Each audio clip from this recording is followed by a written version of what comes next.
Hello, everybody. I'm Mel Hauser. I use she, they pronouns. I'm the executive director of All Brains Belong. Welcome to Brain Club. Tonight, we are going to be kicking off our new theme of the month, the autism narrative.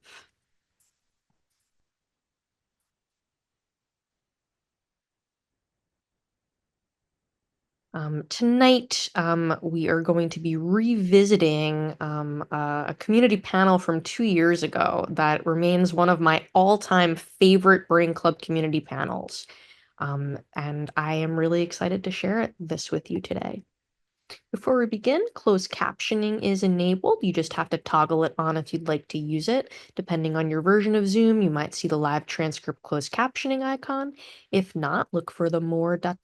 and choose show subtitles or hide subtitles if you want to turn them off. If you're new to Brain Club, this is our weekly community education program for purposes of demonstrating All Brains Belong's approach to neuro-inclusive culture. This is a place where we hope to shift broader community awareness of the issues of concern and importance to the neurodivergent community, and to hopefully promote new ways of thinking and being in the world so that you all go out into your lives and carry it forth. While we hope that this is a place where you feel safe and supported right from your very first time, this is not a support group. It's not a place for mental or medical advice. It is not a place to make personalized requests or address personalized needs or situations. It's also not a neurodivergent affinity space. This is a place where all people are invited to come and to learn. So we invite you all to listen, to learn, to observe what a neuro-inclusive space looks like, and to think about how what you're hearing and learning connects to your own life. There is no one right way to participate at Brain Club. You can have your video on or off. Even if it's on, we don't expect anything of you, so do not feel like you need to sit still and look at the camera. I won't even notice. So just walk, do what needs doing. Walk, move, fidget, stim, eat, take breaks, whatever else needs doing. And also there's no pressure to interact. Observation is a valid form of participation. And we affirm all aspects of identity here, and we prioritize the group's needs over that of any one individual. That is my visual support to make sure the chat is where I can see it. Oh, thank you. Lizzie has posted the community agreement. Perfect. People in. Okay. If it is your first time at Brain Club, it's okay to not understand what's happening here. So just keep coming back. Keep giving it a try. It might take a few times to, figure out the kind of predictable flow here. So we just recommend sitting back and observing the first time or two. And Lizzie's also going to put a document in the chat that might be helpful with some frequently asked questions. All right, so as I said, we're starting our new theme, the autism narrative. I should say, next week, I'm just going to make an announcement. Next week, there's not a regular Brain Club. Instead, we have we do 2 or 3 webinars a year. So this is our second webinar of the year, our 4th annual Shifting the Autism Narrative: the Impact of Stigma on Health. We would love for you to join us. And Lizzie's going to put a link in the chat to that. It is a different Zoom link. It's a completely separate program.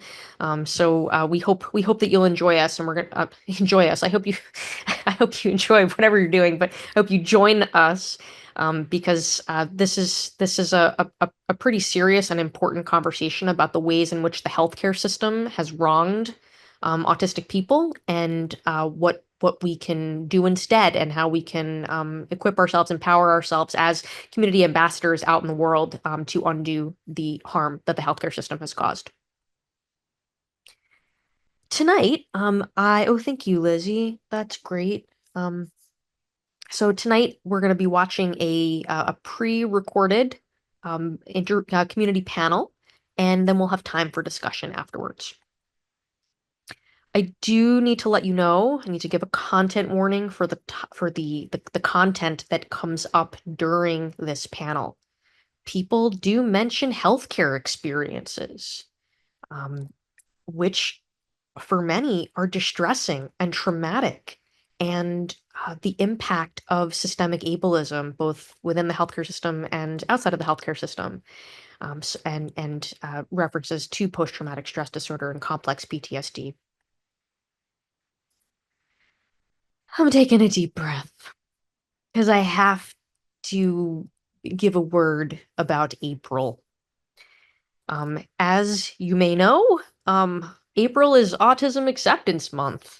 What you may not know is that many autistic people are exhausted by April, and it just started today, right? And like many of us can't wait for it to be over. Why? Because a lot of what goes on in April is just it's not only is it superficial and performative a lot of the times, but it has really harmful messages in a lot of autism awareness campaigns. There's a lot of emphasis on fixing, curing, intervening upon, or in some way just not having what for many people is a part of our identities. And so, thanks, Tara. And so, I think mainstream narratives that have this flavor, we can just come together as a community and reject it and just recognize like we're not looking to like celebrate having a being superheroes or whatever. They were just like regular people. We have needs because everybody has needs, and that's what needs to be talked about, not just in April, but every month. So, what we try to do here at Brain Club is create a space where we can, have real conversations about some of the topics that are of actual importance to this community. So we're not trying to raise awareness that we exist. We're just trying to, be in community, not just with autistic people, but with people who care about autistic people and want to understand the real deal of what it is to be um, in this world. So that's part of what next week's webinar is about. Okay, I'm stepping back off my soapbox. Here we go. All right, so I'm going to play our panel. Before I do, I just want to give special thanks to our panelists, many of whom are in community with us today. Hello, everybody. So thank you to Kelly Bordeaux, Amy Noyes, Sarah Knudsen, Matthew Lafleur, and Zeph. All right, I have to stop share and reshare with the sound because I never remember to do that.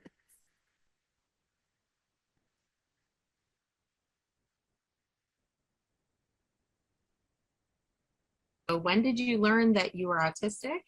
And what has it been like to get to know your brain? I only recently had somebody else say, "Hey, you're right, you're autistic." Um, so I don't even think it's been like 6 months that I've comfortably said it to other people, and feeling confident, no, I got someone backing me on this. Right. But I have always questioned my neurology because of the things, because people do the things so easily, and it always befuddled me. Just in school, how do you just walk in on the first day of school and just do the things and not be freaking out? How does that happen? When I knew I was autistic, I was late diagnosed in January after my physical, which is age 23. Okay. And that was, when, the SSI and SSDI program wants to make sure that, to continue, I had to go to a psychiatric to continue my benefits. And that was, through the healthcare provider, and that was by law. Mm-hmm. And that experience, and I found out that I was autistic then. But like I said, I've also had multiple disabilities that, ADHD when I was young. Mm-hmm. Then, dyslexia within that ADHD form, and then, cognitive speech issues, stuttering of my own words. Mhm. That is when I knew I was different, thinking differently, and my brain was working very differently, and it sees the world in a different, you know, spectrum, but it sees it in a different place, of its own, its own reality and its own kind. Mhm. And my brain, I actually love my brain the way it thinks, because I can see the world around me, but also I can see the world in me through other people and see their experiences, discussions, difficulties, and conversations through a whole different set of lens. I first heard the idea, or someone asked me specifically, like autism was not on my radar at all for myself. And but I had gone to see one of my spouse's college friends who I had never met before. And I wasn't a person who like shared a lot about myself, but I found through the weekend of hanging out that I was sharing a lot. I was in a really challenging time in my life. And it turns out that 2 years prior, they had been diagnosed with autism. And so the last day we were hanging out, we were in this really, really large restaurant and in New York City, and it was really, really loud and tons of people. And but we had gotten to know each other enough that it was like there was this comfortability. And in that conversation, that's when they had said, like, had you ever considered autism? And I had never. And I like, it didn't even cross my mind. I had very like stereotypical ideas of what it meant to be autistic. But they did this thing that like really changed my life.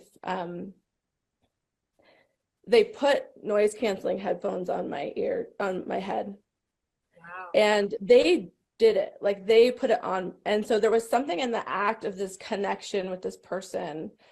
And when they put them on, I think that they could see a shift in me. It was so palpable to have all of the stimulus. And in that connection with them in that moment, it was like the whole world like went away for a moment.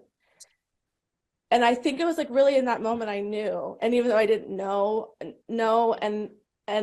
but I got excited and I got really curious. I had come into contact with a blog or something that was written about the alien on the playground, and it was about an adult diagnosed, assigned female at birth person who felt very alienated throughout their childhood. And I read this blog and recognized myself in it. At the time, I was partnered with somebody who had been diagnosed with Asperger's, which is a part of the spectrum, but that's what they were calling it when he got diagnosed. And I found the RADS-RITVO scale online, which is a clinically validated assessment tool. It's correlated between people who have autism and people who don't. And I took it and he took it, and my results wound up being even farther off the charts than his were. And that started me trying to get attention from my medical care professionals that I suspected that I had autism, because it says on the RADS-RITVO, if you score in this range, take this into your doctor to be assessed. I worked for about a year and then wound up in a space for about 4 to 6 weeks where I just couldn't do anything. And around this time I would consider myself an autistic burnout, and I couldn't really leave the house, and I was having up to 10 panic attacks a day. Like, it was just, my nervous system was just, everything was shutting down. And that was right when the lockdown happened.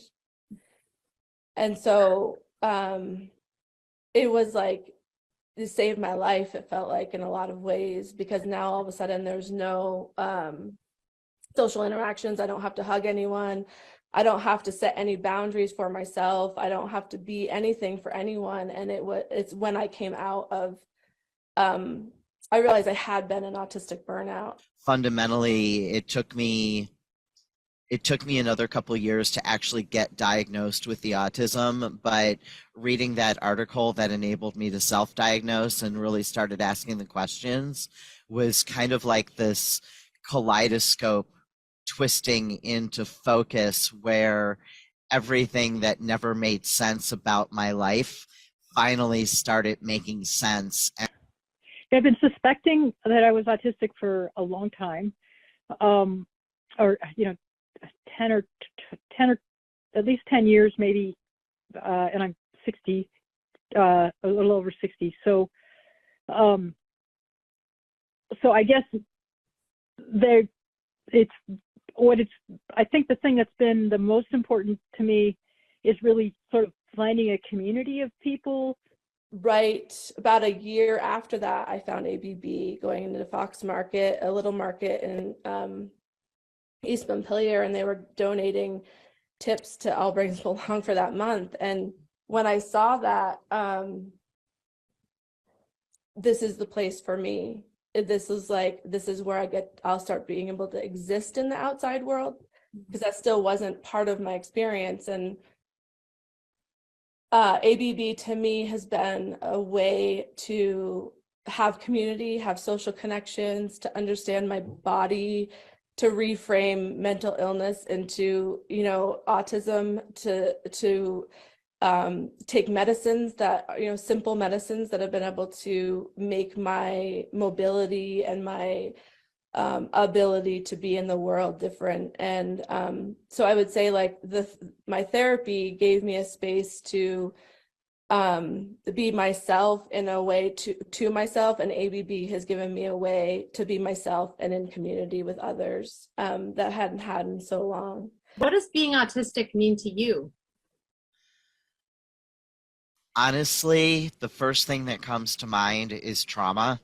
I don't want to be a downer or anything, but being an undiagnosed autistic for most of my life, I've had a really hard time with social trauma. I've had death threats as a result of me not understanding either social cues or what people are saying. And I have CPTSD that my psychiatrist has identified is as a side effect of having autism. Other than that, it basically means that my brain has differences in the way that it works and processes information. There are some things that it does really well. There are some things that it really sucks at. But fundamentally, I don't look at my autism as anything that needs to be cured. I look at it as a part of the natural standard deviation in terms of what is normal. If I had to guess, I would say, from an evolutionary standpoint, that most of us are probably really, really wired to be incredibly sensitive to social context and social cues and what the rest of society wants and needs and what other people are doing. And in a large way, that's great. It helps us to all get along.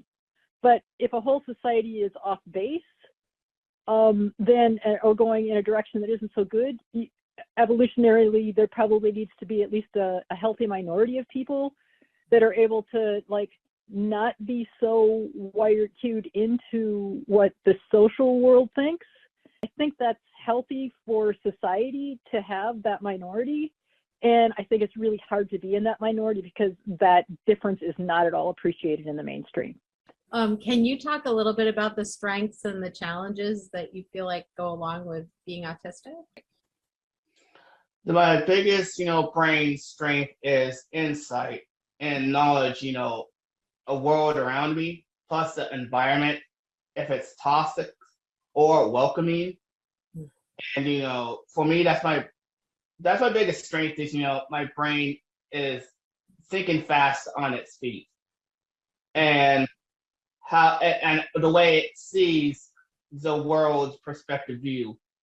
My brain's weakness is trying to comprehend or doing too much overriding, comprehending the situation and trying to analyze it in its own way.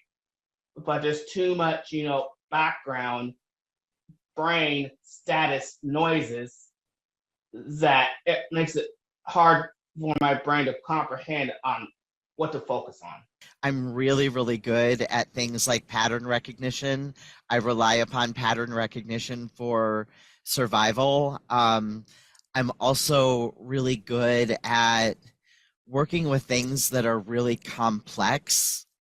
I have an ability to see both the forest and the trees at the same time. I guess what it means to me to be autistic is like to sort of be a moral conscience, or sort of an outlier to the rest of society, saying an outlier or an outlaw to the society I'm living in, saying, I just don't see it the same way you do, and it doesn't make sense to me, and I think you're going in the wrong direction in this way and that way and this other way, and that you could be doing it. And so I'm often on the outs of it, and yet, 20 years later, I'm often not wrong. So, and it's a long time to wait. And by the time everybody else is caught up, I'm usually on to finding something else that I don't like. So where just people understood things that I just didn't seem to understand, and I didn't know where they were getting the information. Like, had Google existed as if I was a child, like I would have been Googling that all day long. Like, why is it so easy for people to do this stuff? Like, all throughout school, I was a solid, like, I loved the middle of the school year. Like, you're in your groove, you got your notebook that's already half filled in, you got the rest to go. There's no beginning of the year icebreakers, there's no end of the year zigzags, you're just on your path. And I've always said that about myself, and now I can kind of like look back and be like, well, duh, yeah, of course that makes sense. Like, it was comfortable. I knew the rules, I knew the expectations. That's when I tended to be more engaged in class, because I understood the expectations. But beginning and end of anything is just so challenging for me. I can feel like I'm nervous to talk, and that's like part of it, is like the excitement. It can cue on safety in my system, and so I just want to like name that for myself. All of the ways that I had felt different, or been made to feel different around like pickiness, being overly sensitive, controlling, highly anxious, even though those were all kind of separate points or relationships in my life, all of a sudden it came into this clear view under this one umbrella of this neurobiology, or this difference. I think of it differently now, but and so in that exploration of that, so I had always was very sensitive. I was always shy. It was really hard for me, but mainly what I was discovering was I had an inside world and I had an outside world. So I would go into the world and I would try the best. I would study human behavior. I was very adept of understanding and really sensitive to energetics within how people were relating, which was often very confusing, because I could tell if someone was dysregulated, even though they were acting like everything was fine. But in my social environment with my peers, it was really difficult, because I could sense when someone was challenged, but if I pointed that out or I was direct around it, it would often get turned around like something wrong with me. Or that I've had to work really, really, really hard to actually care about other people, and to actually and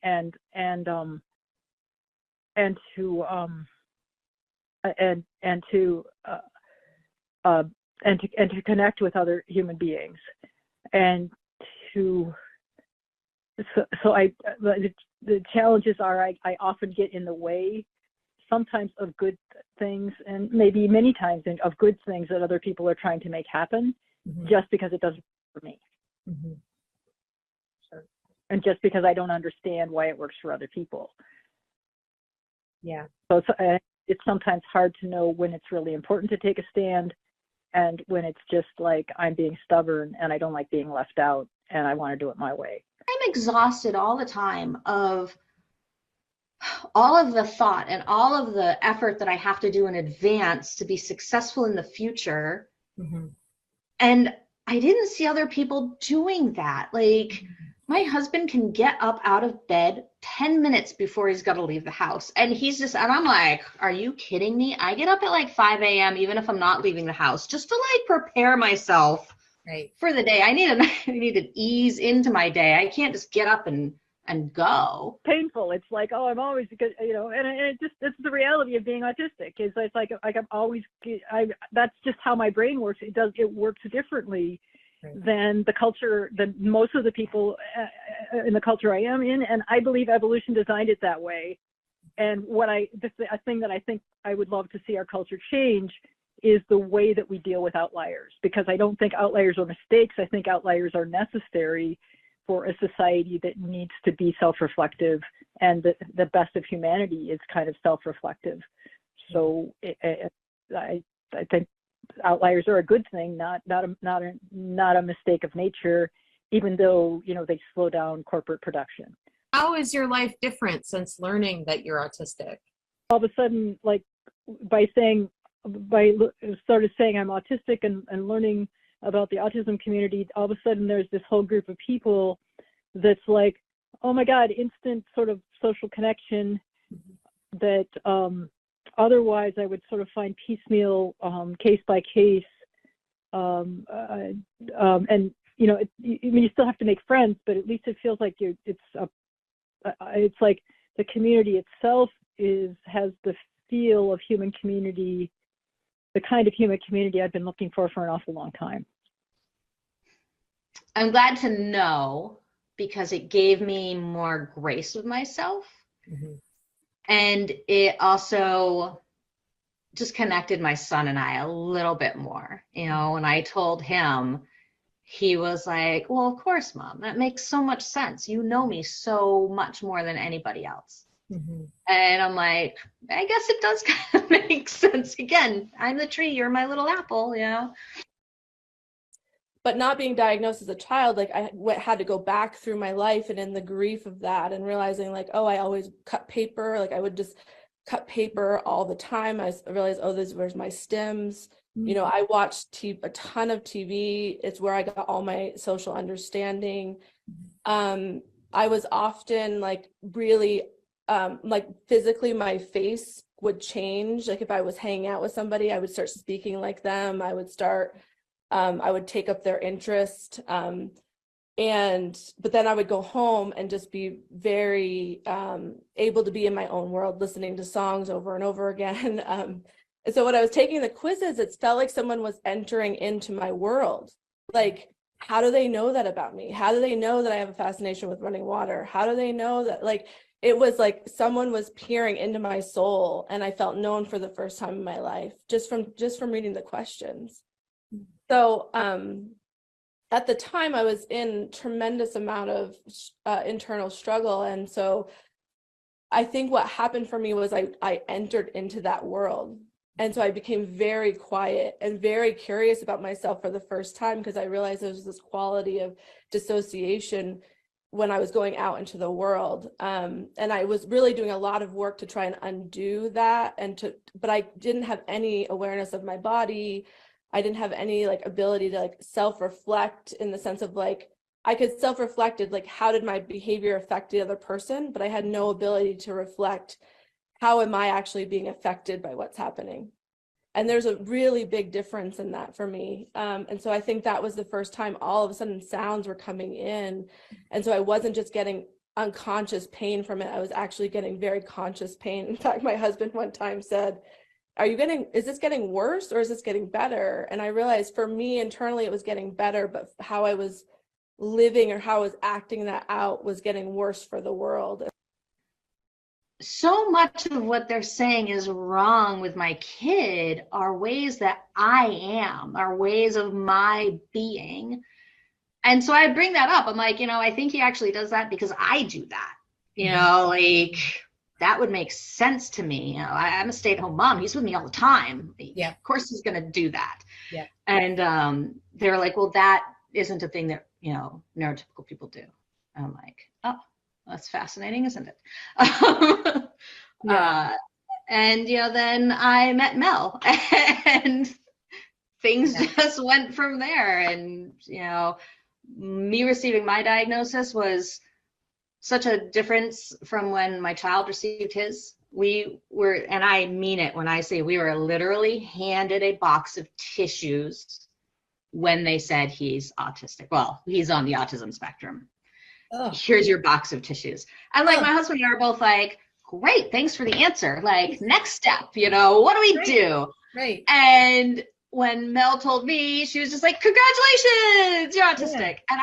And what do you wish parents of autistic children or the broader community knew? Oh, what do I wish parents or the autistic community broader knew about me? One, I wish they knew that we're all in this together as individuals that, that sees things differently, hears things differently, and moves things differently. To me, the broader public that are, parents and autistic individuals that knew about me, that I'm very, very compassionate, supportive, and I do take a leadership role when necessary to support those individuals that may not have a voice. They may not even know how to speak, with their voices, or they may not understand what we're talking about because that's not the way our brains in reality work. Everybody's brain thinks differently and acts differently. And for the autistic community, it's about, understanding other people's brains works and how to connect with that brain and having a meaningful conversation and discussion within that brain pattern of an autistic individual, whether it's parents or children. It's just having that conversation with them makes them feel like they're welcome and a bigger part of not only a bigger part of the picture, but bigger part of the family together. And that I would like to see more of is that value and welcoming sense of we're all in this together. We all help each other. Let's move forward together so we can, be the best we can be to educate others about, our special strength. What do you wish parents of autistic children or the broader community would know about what it's like to be autistic? I think I touched on that also. I just think it's like, change the perspective on outliers. We're necessary. Let's embrace let's as a humankind, let's embrace the outlier perspective for what we can learn from it and for what we can learn from seeing life through the eyes of the outlier, through the eyes of outliers that we would never see because we would never see because of the natural bias of the majority. And the natural and the perspective of the majority and how the majority is literally wired to see things differently. And so as a culture, if we sort of embrace the idea of the social value that people bring is broader than economics, and we need to bear the burden we need to gain the benefits and bear the burden of a diverse culture, then we need to find a way to support everybody, emotionally, socially, economically, and make space for all of us, and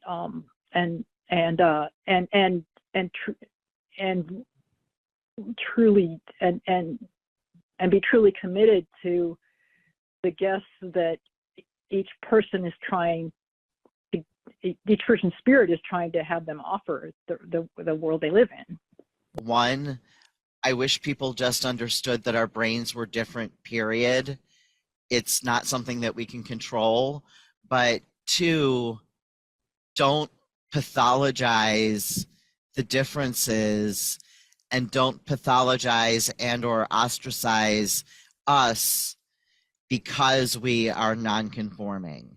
But less of a tragedy, Mhm. you know, because Yeah. it isn't. Like, Yeah. I made it to 46 years old, all the while questioning, but, you know, I experienced a very classic, you know, when I told certain family members, "Are you sure, you know, you have like college degrees?" I'm like, "Yeah."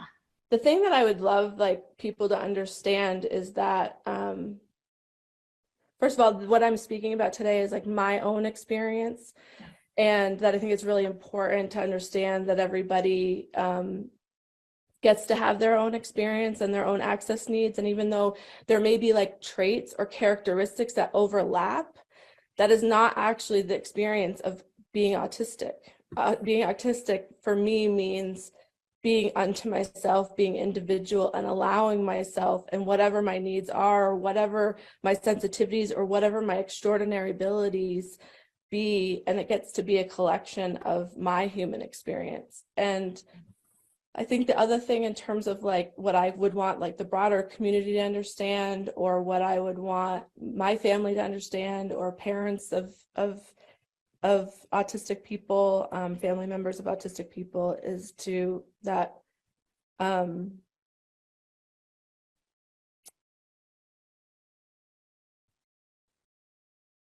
that it's so important to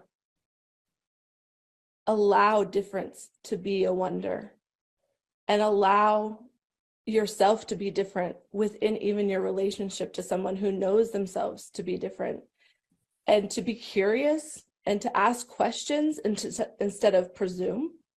Because I could be having a really sensitive sensibility right now to a noise that's happening, and if there's an assumption of what that noise is, that was not going to help me. But if there's a curiosity around what does that feel like in your body, or could we identify what the sound is, it's such a radically different experience for me. And so I think for me, like even like my, you know, my face is all red, I'm really flushed, I'm super nervous, I want to be here. Part of that is my excitement, but part of it is having the attention on me of like, how will I be perceived, you know, am I safe? But also just like, that's not an easy way for me to exist if the attention is directly on me. Like, I've got to find another way, or I get to observe the experience. And so I think it's just really important that folks know and understand that there's no one way, but more curiosity you can have, less presumption around what people's actually experiencing, it could be an opportunity for openness.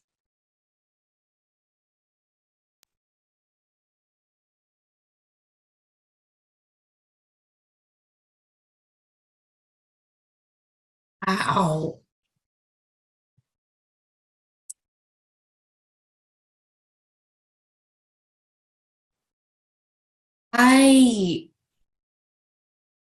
I just really want to express how much I appreciate the vulnerability that all five of you showed, and your willingness to share really really important aspects of your life narrative.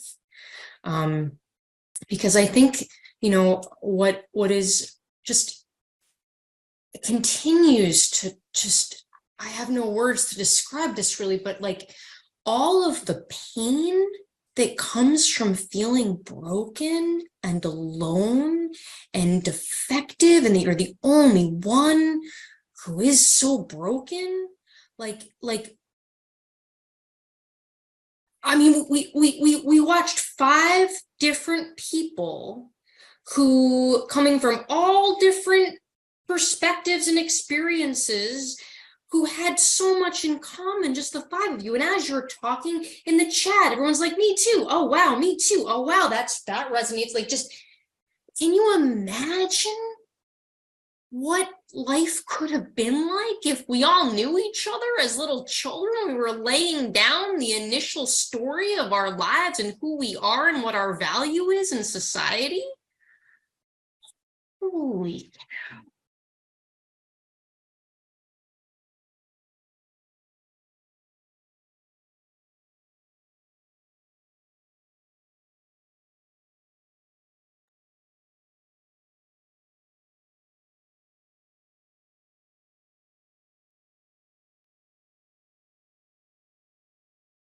Sorry. 2 years later, I still don't have any words.